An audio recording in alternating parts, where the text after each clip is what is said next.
Hey there guys, வணக்கம் welcome back to Dinesh view. நான் உங்கள் தினேஷ். இன்றைக்கி நம்ம கூட பார்த்தீங்க அப்படின்னா இந்த பிராண்ட் நியூ KTM Duke 200 தான் இருக்குது. ரொம்ப பேர் இந்த வண்டியை பற்றி கேட்டுருக்கீங்க ஆஃப்டர் NS 200 ரிவ்யூ.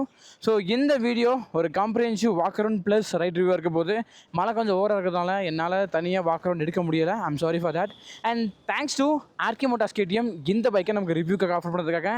அண்ட் அவங்களோட கான்டாக்ட் டீட்டெயில்ஸ் எல்லாமே நான் ஸ்க்ரீன்லேயும் போகிறேன், டிஸ்கிரிப்ஷன்லேயும் போகிறேன், மறக்காம செக் பண்ணி பாருங்கள். ஸோ இப்போது இந்த வண்டி பார்க்குறதுக்கும் என்னென்ன உள்ளே கொடுத்துருக்காங்க அப்படின்னு நம்ம பார்த்துட்டு தென் ஓட்டுறதுக்கு எந்த அளவுக்கு பெட்டராக இருக்குது அப்படின்னு நம்ம வந்து பார்த்துடலாம். ஸோ ஃபஸ்ட் நம்ம ஸ்டார்ட் பண்ணுறதே நம்ம வந்து இந்த எல்இடி ஹெட்லேம்ப் தான். இந்த 6 packs எல்இடி ஹெட்லேம்ப் நம்ம வந்து Gen 2 390 அப்படி ட்ரைவ் பண்ணி எடுத்துருக்காங்க. பார்க்குறதுக்கு இந்த சைட்லேருந்து பார்த்தோம் அப்படின்னா இட் ரிமைன் சேம். அந்த பல்கினஸ் மட்டும் தான் அந்த ஆக்சுவலாக வந்து 390க்கும் Gen 2 390க்கும் இதுக்குமே மிஸ் ஆகுது அப்படின்னு சொல்லலாம். Rest all same. பட் ஒரு சைட்லேருந்து பார்க்குறப்போ நமக்கு வந்து அந்த KTMோட 160 அப்படின்ற ஒரு ஃபீலுமே வர வாய்ப்பு இருக்குது. ஸோ உங்களுக்கு இதை பார்க்குறப்போ உங்களுக்கு என்ன தோணுது அப்படின்னு மறக்காமல் கமெண்ட்டாக சொல்லுங்கள். ஸோ இந்த எல்இடி ஹெட்லேம்ப் ஆக்சுவலாக வந்து சரியான ஒரு விசிபிலிட்டி இருக்கிற ஒரு ஹெட்லேம்ப் தான். அதில் எனக்கு எந்த டவுட்டுமே இல்லை.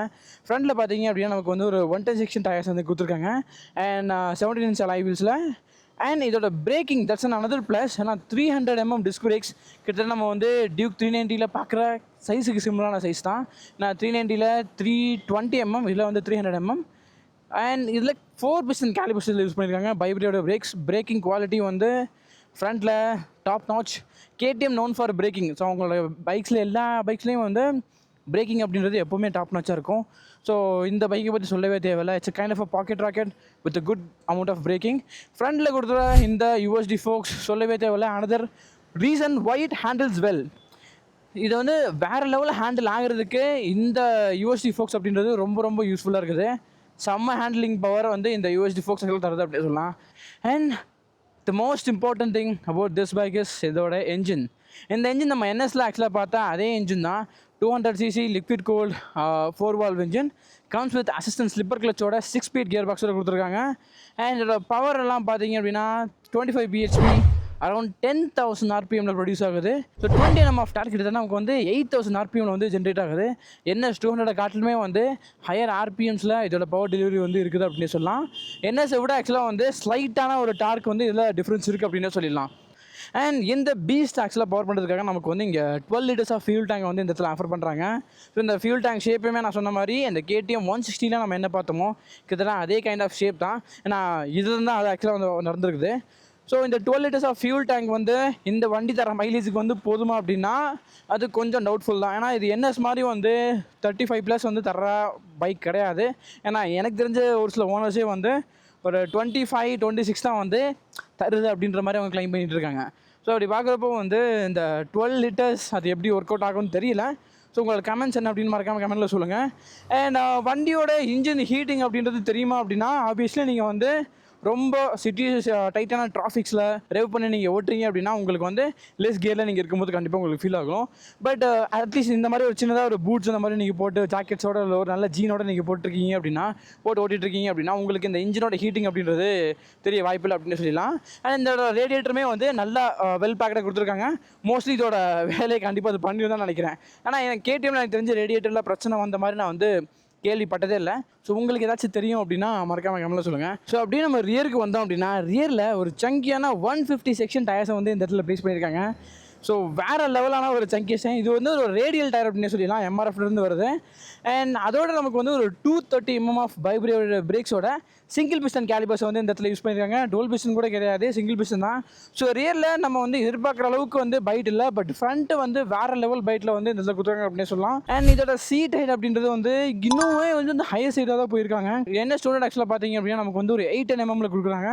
இது ஆக்சுவலாக பார்த்தீங்க அப்படின்னா ஒரு 822 mm ஆஃப் சீட் ஹைட்டை வந்து கொடுத்துருக்காங்க. என்னோட ஹைட் அதாவது நான் வந்து ஒரு 180 cm இருக்கிற ஆள். எனக்கு இந்த சீட் ஹைட் ஆக்சுவலாக வந்து பக்காவாக இருக்குது. நான் ஏறி காட்டுறேன் எப்படின்னு நீங்களே பாருங்கள். ஸோ நான் வந்து சொன்ன மாதிரி ஃப்ளாட் ஃபுட்டட், எனக்கு எந்த பிரச்சனையுமே இல்லை. ரொம்ப ஈஸியானதுனால வந்து ஃபுட்ஸை வந்து வைக்க முடியும். நான் இன்னும் உட்காரவே இல்லை. உட்காந்து அப்படின்னாலும் எனக்கு வந்து பிரச்சனையே இல்லை. I can easily manage it. So நீங்கள் வந்து ஒரு 5-7க்கு மேலே இருந்தீங்க அப்படின்னா உங்களால் ஈஸியாக இந்த வண்டியை வந்து ஹேண்டில் பண்ணிட முடியும் அப்படின்னு சொல்லிடலாம். அண்ட் வண்டியில் கொடுத்துருக்க இந்த சுவிட்ச் கேஸ் எல்லாமே வந்து இப்போ ரீசெண்டாக அப்டேட் பண்ணியிருக்காங்க. நம்ம 390ல் பார்க்குறவங்க தான் இது இன்னொரு 390. ஸோ அதே சுவிட்ச் கேஸை வந்து இந்த இடத்துல ஆஃபர் பண்ணியிருக்காங்க வித் ஹசார்டோட கொடுத்துருக்காங்க. அண்ட் இண்டிகேட்டர் ஸ்லைட்டிங் செட்டப் எல்லாமே வந்து ஃபுல்லி எல்இடி யூனிட்ஸ். இன்னும் இதோட பிரைட்னஸ் எல்லாமே வந்து வேற அளவுக்கு கொடுத்துருக்காங்க அப்படின்னு சொல்லலாம். இதே இண்டிகேட்டர்ஸாக என்னோட 390 வருது. This is far more better. So கிளஸ்டருக்குள்ளே போனோம் அப்படின்னா நமக்கு வந்து ஏபிஎஸ் மோட்ஸ் நம்மளால் வந்து சேஞ்ச் பண்ணிக்க முடியும். அண்ட் பைக்கோட இன்ஃபோ லைக் என்ன டெம்பரேச்சரில் இருக்குது, ஃபியூல் ரேஞ்சு, பேட்ரி, ஓடோ, இந்த இன்ஃபர்மேஷன்லாம் நம்மளால் பார்த்துக்க முடியும். அப்படியே நம்ம வந்து கீழே வந்தோம் அப்படின்னா ட்ரிப்போட ஓவரால் இன்ஃபோ, ட்ரிப் 1 ட்ரிப் 2 அந்த இன்ஃபர்மேஷன் எல்லாமே இந்த இடத்துல கொடுத்துருக்காங்க அப்படின்னு சொல்லலாம். அது மட்டும் இல்லாமல் நீங்கள் ஃபோனை கனெக்ட் பண்ணுறீங்க அப்படின்னா உங்களால் வந்து நேவிகேஷன்ஸ், மியூசிக்ஸ் எல்லாமே வந்து இதில் ஆக்சஸ் பண்ணிக்க முடியும் அப்படின்னு சொல்லலாம். அண்ட் செட்டிங்ஸில் ஒரு சில பேசிக்கான இன்ஃபர்மேஷன் லைக் நம்ம வந்து இந்த ஃபேவரட்ஸில் பார்த்தீங்க அப்படின்னா இந்த கிளஸ்டரில் எனக்கு ஸ்டார்டிங்கில் எனக்கு என்ன வரணும், இந்த 4 விஷயங்கள் என்னென்ன வரணும் அப்படின்னு வந்து டிசைட் பண்ணிக்க முடியும். ஸோ இந்த மாதிரி ஒரு சில கஸ்டமைசேஷனோட இந்த இன்ஸ்ட்ருமெண்ட் கிளஸ்டர்ஸில் கொடுத்துருக்காங்க. இந்த இன்ஸ்ட்ருமெண்ட் கிளஸ்டர் உண்மையிலே ஒரு ஒர்த்தியான அப்டேட் அப்படின்னு நான் சொல்லுவேன். ஏன்னா என்னோட பைக்கில் நான் யூஸ் பண்ணிட்டு இருக்கேன், ரொம்ப நல்லாவே தெரியும்.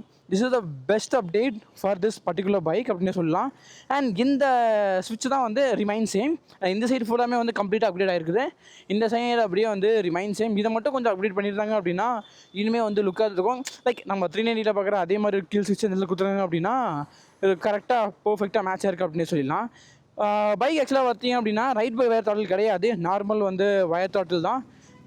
நம்ம சென்சார் மூலியமாக ஆப்ரேட் பண்ணுற தாட்டில் கிடையாது.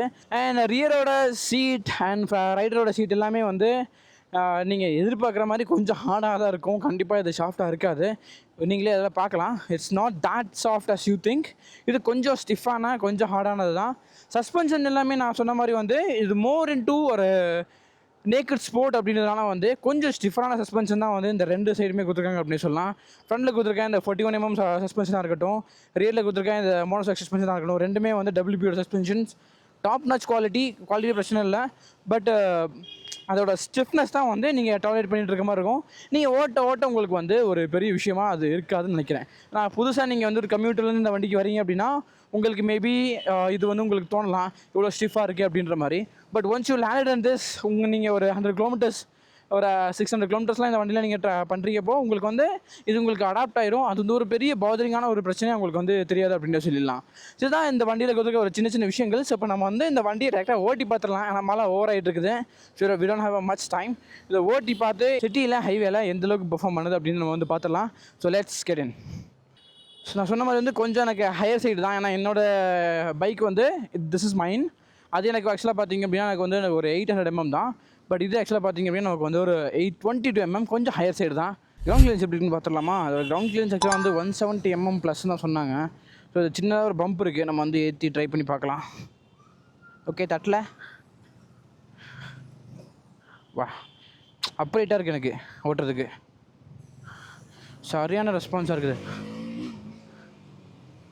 ஏய், நான் சின்ன வண்டி தான் ஓட்டுறேனோ,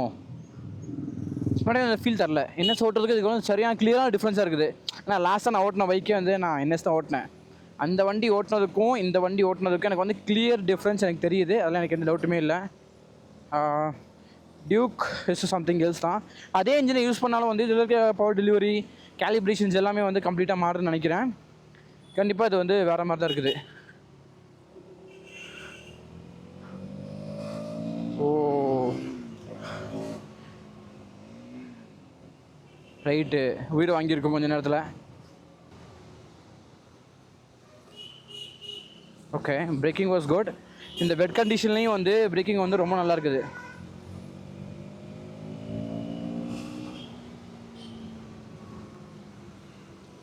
நினச்சதை விட பெட்டராக தான் பர்ஃபார்ம் பண்ணணும்னு நினைக்கிறேன். What you think? மிரர்ஸோட விசிபிலிட்டி வந்து கொஞ்சம் டீசெண்டாக இல்லை, வந்து நினைக்கிற அளவுக்கு டீசெண்டாக இல்லை. ஏன்னா இவ்வளோதான், மொத்தமாகவே இவ்வளோதான் வந்து மிரரோட இது இருக்குது. So it could be better, அதான் நான் சொல்லுவேன். ஓகே, என்னால் வந்து செகண்ட் கியரில் தேர்ட் கியர்லேருந்து மூவ் பண்ண முடியுதான்னு பார்க்குறேன். தேர்ட் கியரில் இருக்கேன். எஸ், மூவ் பண்ண முடியுது. கிளச்சை கரெக்டாக ஹேண்டில் பண்ண முடியும். நான் தேர்ட் கியரில் தான் இருக்கேன். You can see that. Third கியர்லேருந்து நான் வந்து மூவ் பண்ண ட்ரை பண்ணுறேன்.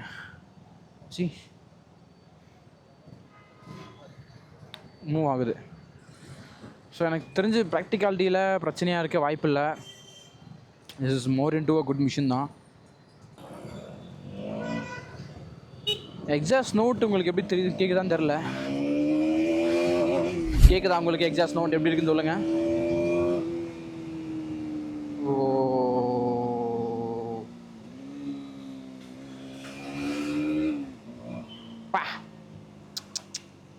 இன்ஜின் பிரேக்கிங் பண்ணுறப்போ நீங்களே பாருங்களேன். வா,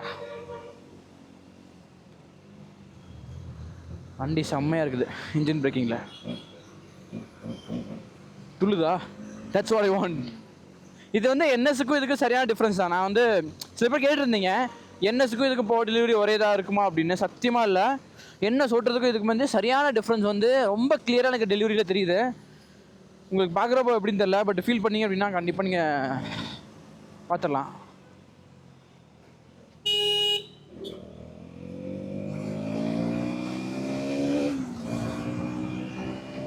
வா, செம்ம, சும்மா பங்கமாக இருக்குது.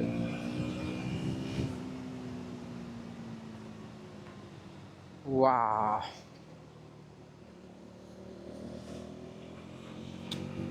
வண்டி வாஸ் டூ நிம்பிள்.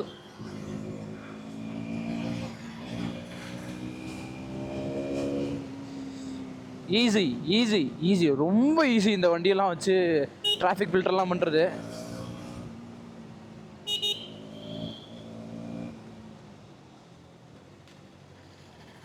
வா, கிரவுண்ட் கிளியர்ஸ் நல்லா இருக்குது. நான் குதிச்சிட்ருக்கேன் லிட்ரலி.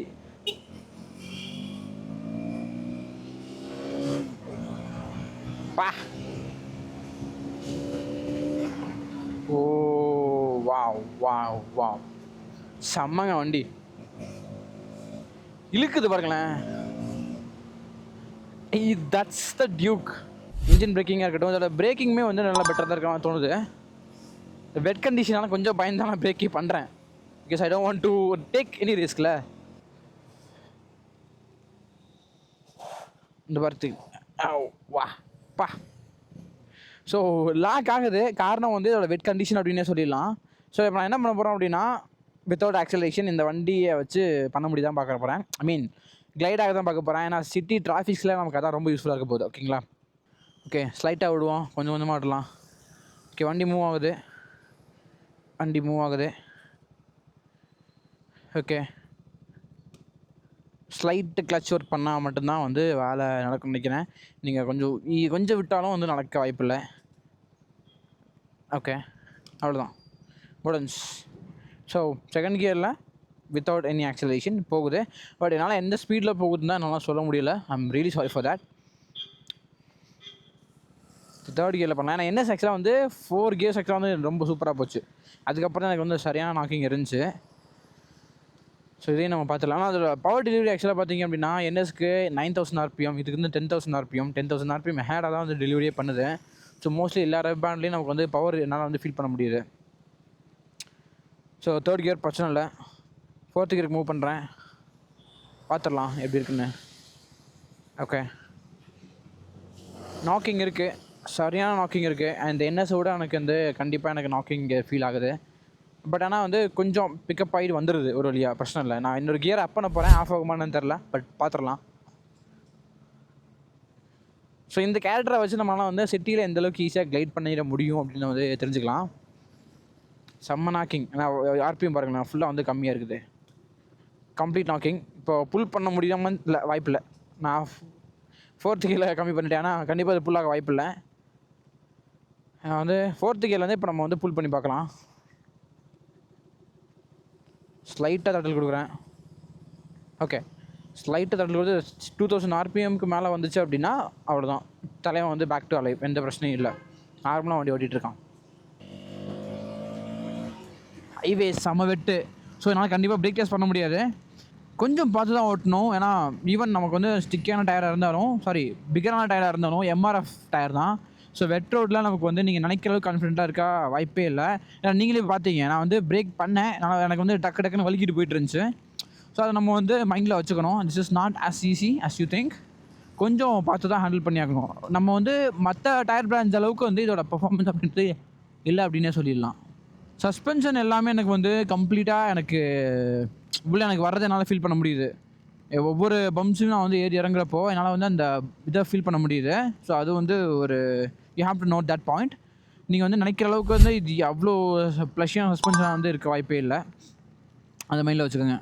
இப்போ நான் இந்த இதில் ஏற்றி இறக்குனாலுமே வந்து ஐ கேன் ஃபீல் தட் அந்த பம்பை. ஸோ அது வந்து ஒரு விஷயம். சஸ்பென்ஷன் வந்து not that as you think, ரொம்ப டூரிங் ஃபோக்கஸ்டாக இல்லை, கொஞ்சம் சிட்டி ப்ளஸ் ஹைவே அப்படின்ற விஷயமாக தான் இருக்குது. வா 10,000 RPM லிமிட் ஆகுது. அப்போ பார்த்துக்கங்க எந்த அளவுக்கு வந்து இது ஸ்பீடாக போகும் அப்படின்றத. என்எஸ் ஆக்சுவலாக பார்த்திங்க அப்படின்னா இந்த வண்டியோட ஒரு லோவர் ரெண்டு மாதிரி நம்ம வந்து கன்சிடர் பண்ணிக்கலாம். ஈவன் அது சேமோட இன்ஜினாக இருந்தாலும், இதே இன்ஜின் இருந்தாலும் நம்ம நினைக்கிற அளவுக்கு அந்த இன்ஜின் வந்து அவுட்புட் தரல. ரைட், அவ்வளோதான் இந்த டியூக் 200 என்னோட காம்ப்ரிஹென்சிவ் ரிவ்யூ. இந்த ரிவ்யூ உங்களுக்கு பிடிச்சிருந்துச்சு அப்படின்னா மறக்காமல் கமெண்ட்டில் சொல்லுங்கள். என்னால் வந்து ஸ்பீட் டெஸ்ட் பண்ண முடியல தான், நான் அதை இல்லைன்னு சொல்ல. காரணம் என்ன பார்த்தீங்கன்னா, மழை ஓவராக இருக்குது. கம்ப்ளீட்டாக எனக்கு வந்து இந்த வண்டி ஸ்லைட் ஆகிட்டு இருக்குது. I can't handle that much of power. ஆனால் இந்த வெட் கண்டிஷனில் ஸ்பீட் டெஸ்ட் பண்ணுறது வந்து I don't want to take any risk. அதனால் வந்து ஸ்பீட் டெஸ்ட் பண்ணல. பட் என்எஸ்ஸுக்கும் இதுக்கும் பவர் டிஃப்ரென்ஸ் உங்களுக்கு தெரியுமா அப்படின்னா கண்டிப்பாக உங்களால் வந்து ஃபீல் பண்ண முடியும். இந்த வண்டியை நீங்கள் ஓட்டுறீங்க அப்படின்னா அந்த வண்டிக்கு இந்த ஏன்னா கரெக்டாக நான் லாஸ்ட்டாக என்எஸ் தான் ஓட்டினேன், அதுக்கப்புறம் நான் இந்த வண்டி ஓட்டுறேன். என்னால் வந்து கிளியர் டிஃப்ரென்ஸ் அந்த ஆக்சலரேஷன்லேருந்து பிரேக்கிங், பர்ஃபார்மன்ஸ், இன்ஜின் பிரேக்கிங் எல்லாத்துலேயும் எனக்கு வந்து கம்ப்ளீட்டாக தெரியுது அப்படின்னே சொல்லலாம். இந்த வண்டியோட ஆன்ரோட் ப்ரைஸ் ஆக்சுவலாக பார்த்தீங்க அப்படின்னா 2,36,000 ஆக்சுவலாக வந்து நம்ம மதுரையில் இதோட ஆன்ரோட் ப்ரைஸ் அப்படின்றது இருக்குது அப்படின்னு சொல்லலாம். இதோட எக்ஸ்ஷோரூம் ப்ரைஸ் 1,91,000. ஸோ இந்த காஸ்ட்டுக்கு வந்து இந்த மிஷின் ஒர்த்தா அப்படின்னா that depends on how you think. அதை நான் வந்து சிம்பிளாக எனக்கு இது வேல்யூ ஃபார் மணியாக இல்லை அப்படின்றதுக்காக வந்து அது உங்களுக்கும் இருக்காதுன்னு சொல்ல முடியாது. ஆனால் இது என்எஸ்ஸை விட பெட்டராக இருக்கா அப்படின்னா எஸ், என்எஸ்ஸை விட இந்த வண்டி பெட்டராக இருக்குது in terms of better lighting, நல்ல கிளஸ்டரோட, குட் பிரேக்கிங், நல்ல டயர். ஏன்னா பிரச்சனையே வந்து அங்கே பிரேக்கிங் இருந்தும் டயர் அந்த அளவுக்கு இல்லை. ஸோ நல்ல டயர் ரெண்டு சைடுமே. எம்ஆர்எஃபாக இருந்தாலும் வந்து கொஞ்சம் ஒய்டாக இருக்குது. அது மட்டும் இல்லாமல் பிரேக்கிங்ஸுமே வந்து அதோட இது இங்கே வந்து கொஞ்சம் பெட்டராக இருக்குது. இன்ஜினுமே நான் சொன்ன மாதிரி அதை விட இங்கே ஸ்ப்ரிண்டியாக இருக்குது. ஒரு சில பெட்டரான விஷயங்கள் வந்து என்எஸ்ஸை கம்பேர் பண்ணுறப்போ அந்த டியூக் 200 வந்து ஹோல்ட் பண்ணுது அப்படின்னு சொல்லலாம். So that's why this is cost around 2,36,000 மதுரையில். ஸோ இந்த வண்டியை நீங்கள் வாங்குவீங்களா? இந்த வாங்குறீங்க அப்படின்னா ஏன் இந்த வண்டியை நீங்கள் வாங்குவீங்க அப்படின்றத மறக்காமல் கமெண்ட்டில் சொல்லுங்கள். ஸோ அவ்வளோதான் இந்த வீடியோ. நான் உங்களை அடுத்த வீடியோலேருந்து பார்க்குறேன். Until then tata bye bye from Dinesh. Ride safe, stay safe, bye.